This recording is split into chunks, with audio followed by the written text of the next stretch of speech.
नमस्कार, आप देख रहे हैं इंडिया टीवी। आपके साथ मैं हूं मीनाक्षी जोशी और राम जी की वंदना के साथ मैं आज के कार्यक्रम की शुरुआत इसलिए कर रही हूं क्योंकि मैं तीर्थ क्षेत्र अयोध्या नगरी में हूं।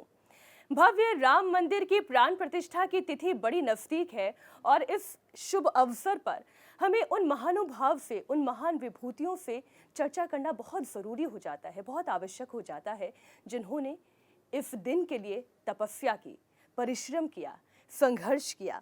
हमारे साथ ऐसी ही एक विभूति मौजूद हैं। आप पद्म विभूषण तुलसी पीठाधीश्वर जगत गुरु रामभद्राचार्य जी महाराज।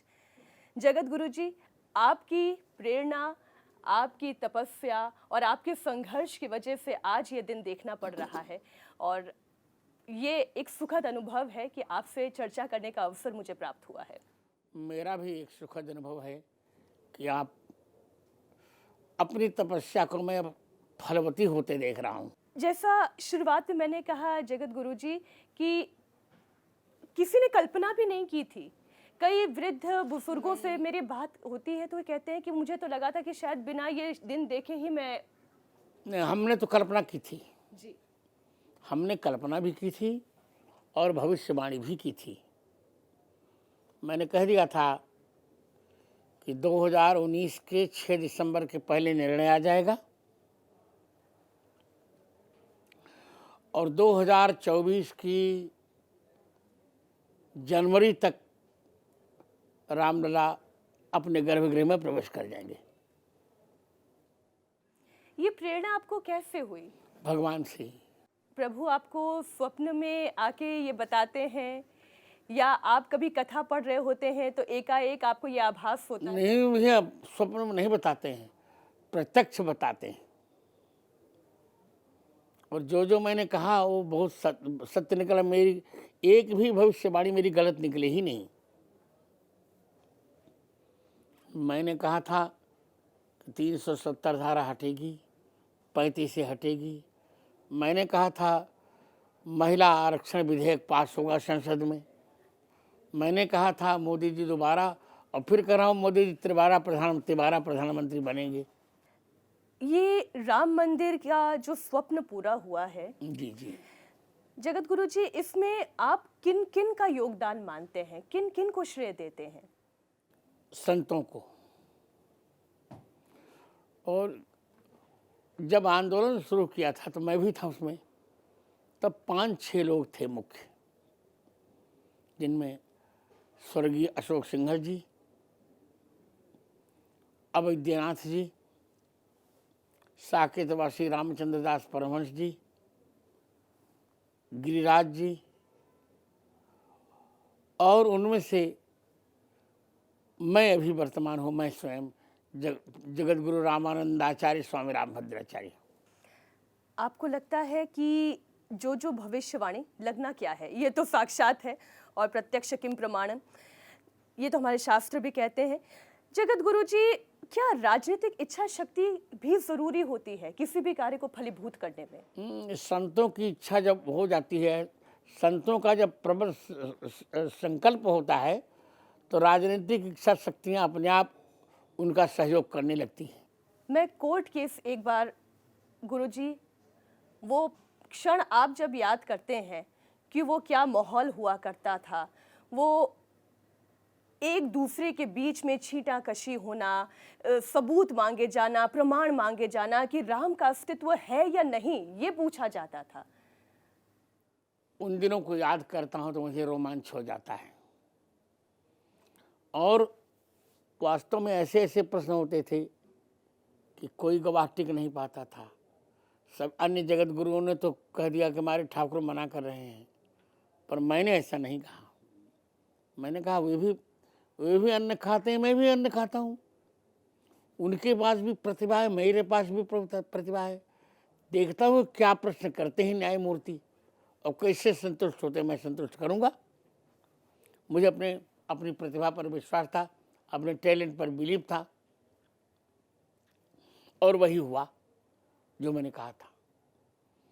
जब उन्होंने प्रमाण मांगे तो मैंने ऋग्वेद से लेके हनुमान चालीसा पर्यंत 441 प्रमाण दिए, एक दो नहीं प्रमाण दिए।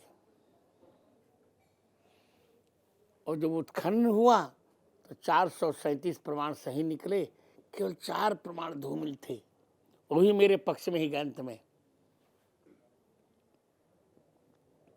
तो मुस्लिम जो जज थे मुझे सुन रहे थे, उनके मुख से निकल गया कि sir you are divine power. तो मैं अन्य गवाहों की टिप्पणी नहीं कर रहा हूँ, पर ये निश्चित है कि मैंने अपनी प्रतिभा से न्यायमूर्तियों को चकित कर दिया था। गुरुजी, राम राज्य कहते हैं, राम राज्य क्या है? राम राज्य है सबको धर्म, सबकर धर्म सहित ही तो हुई, धर्मानुकूल आचरण, भ्रष्टाचार समाप्त हो जाना, कदाचार का विलय, अत्याचार का न होना, ये तो राम राज्य है। जब कहा यह जाता है कि राम मंदिर की प्राण प्रतिष्ठा के साथ राम राज्य की स्थापना होगी, ये तो मैं नहीं कह रहा हूँ, पर निश्चित रूप से राम राज्य के आदर्श भारत में आएंगे। गुरुजी कैसे आएंगे? ये कलयुग है, आधुनिक समाज नहीं, है। ऐसा नहीं है। आपको जानकर अच्छा लगेगा मीनाक्षी जी कि 22 जनवरी अपराह्न 12:29 पर इस जगत में त्रेता की छाया पड़ेगी, और वही मुहूर्त आ रहा है जिसमें राम जी का प्राकट्य हुआ था। क्या लोगों के हृदय में सत्य, प्रेम, करुणा, आदर्शवाद आएगा? निश्चित उसकी छाया तो आएगी ही आएगी। अच्छा, कैसे पहचानेंगे कि राम हृदय में वास करते हैं? सात्विकता से, सद्गुणों से, सदाचरण से, सदानुकरण से। लेकिन विपक्ष तो कहता है कि ये तो सब राजनीति है। वो तो कहने देना चाहिए, रावण भी तो कहता था। वो तो ये कहते हैं आधे अधूरे मंदिर में प्राण प्रतिष्ठा कर रहे हैं, उनको ये अनर्थ कर रहे हैं। उनको ज्ञान ही नहीं है। गर्भगृह की बात थी, गर्भगृह पूरा हो गया, वो तो और हम लोग आगे राम दरबार बैठाने के लिए ऊपर वाला बना रहे हैं। कल तो बल्कि कांग्रेस के एक नेता थे, उनसे बहस हो गई मेरी। वो ये कहने लगे कि आपको शास्त्र का ज्ञान नहीं। सही बात है, मुझे तो शास्त्र का ज्ञान नहीं। आपने कहा नहीं कि जगत गुरु रामानंदाचार्य स्वामी रामभद्राचार्य को शास्त्र का ज्ञान है, उनसे चर्चा कर लीजिए। आपको ऐसा कहना चाहिए था। मैंने उन्हें कहा, अब वो जो मानने के लिए ही तैयार नहीं, वो ये कह रहे हैं कि आप कुतर्क कर रही हैं। नहीं, आप सुतर्क कर रही थी। तो प्रभु आप समझाइए ना कि सही क्या है, यही सही शास्त्र क्या है? शास्त्र यही है जो हम कर रहे हैं। आपने ये कहा था कि जब तक मंदिर अयोध्या में प्राण प्रतिष्ठित नहीं होगा, आप राम कथा नहीं करेंगे। लेकिन अब अयोध्या में राम कथा नहीं करेंगे। लेकिन अब आप राम कथा करेंगे, कर रहे हैं। कर रहा हूँ, आज 5वां दिन है। आपने ये भी संकल्प किया आप मथुरा में तब तक कथा नहीं करेंगे जब तक वहां भी प्रकरण का निपटारा नहीं हो जाता। ये नहीं कहा था। मैंने कहा था कि तब तक मैं कृष्ण जन्मभूमि के दर्शन नहीं करूंगा। दर्शन आप नहीं करेंगे? नहीं करूंगा, कथा तो करने जा रहा हूँ। आपको आभास हो गया है कि वहां भी समस्या का निपटारा होगा? काशी में भी, मथुरा, दोनों में। गुरुदेव जी बहुत धन्यवाद समय देने के लिए। आपको आशीर्वाद बेटी।